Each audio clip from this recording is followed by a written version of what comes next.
frontière turco-syrienne ce mercredi.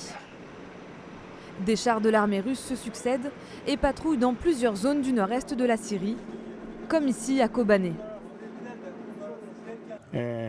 Selon les accords établis entre la Fédération de Russie et la Turquie, et à partir de mercredi midi, une unité de la police militaire russe a commencé à patrouiller le territoire le long de la frontière syro-turque.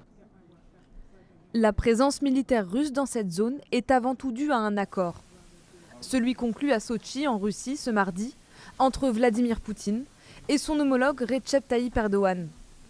Le texte prévoyait un retrait total des forces kurdes dans un délai de 150 heures, de ce qu'ils ont défini comme une zone de sécurité de 30 km de large. Après un cessez-le-feu de 5 jours, la Turquie a annoncé mardi qu'elle ne comptait pas reprendre son offensive militaire contre les forces kurdes, car ces dernières ont entamé leur retrait des zones frontalières. Une défaite supplémentaire pour les membres du YPG et leur volonté d'autonomie, eux qui avaient pourtant largement contribué à repousser le groupe État islamique. À Kamishli, dans le nord-est de la Syrie, les habitants en sont réduits à la colère et au désespoir.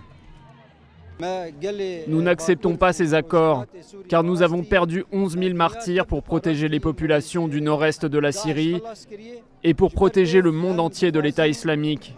Donc nous voulons une zone de sécurité sous l'égide des Nations Unies.